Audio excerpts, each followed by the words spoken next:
We ran to one of the most popular things purchased in that area, mink blankets. Oh my. So one individual ran into the store where I followed him, and we came out with a blanket, unraveled it.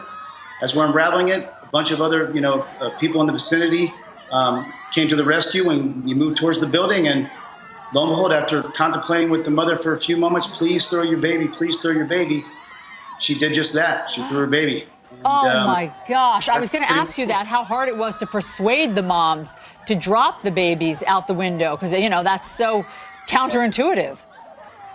Yeah, I mean, it was quite difficult, especially when you look at the video. The last baby was the most difficult in my eyes. She just wouldn't let her go for some reason. And I just remember looking at her, and through all the turmoil and through all the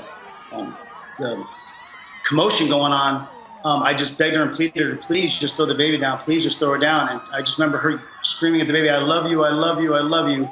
Next thing you know, she dropped the baby. And then, of course, at the end, the mother had to come down. And as you saw, the smoke and the fire was just horrendous, and it was just really smoky where you could barely even see her at that point.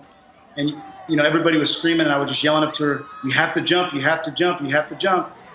And she jumped too. And then all of a sudden, she comes down into the blanket, and you could just imagine, we're not talking about a baby here. Yeah. We're talking about a big woman who I believe her to have been pregnant. Oh. So she winds up hitting the blanket, and of course we all, moved down with the blanket, and I felt her hit the ground.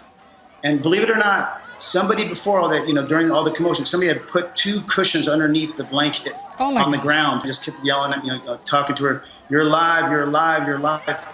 And all she kept doing was feeling the back, her back. I guess she had hurt her back, and she was under a lot of shock. You could tell she has smoke inhalation. Yeah. And then I just remember looking over and seeing the first baby that jumped out, and I went to hold her, and I sat and talked to her for a brief moment, and I let her know that she was very brave, and she flew like Supergirl, and she just smiled. And then of course the rest is history. You wind up seeing her mother, and it was pretty an emotional experience. But the good news is they made it through it. They made it through it alive.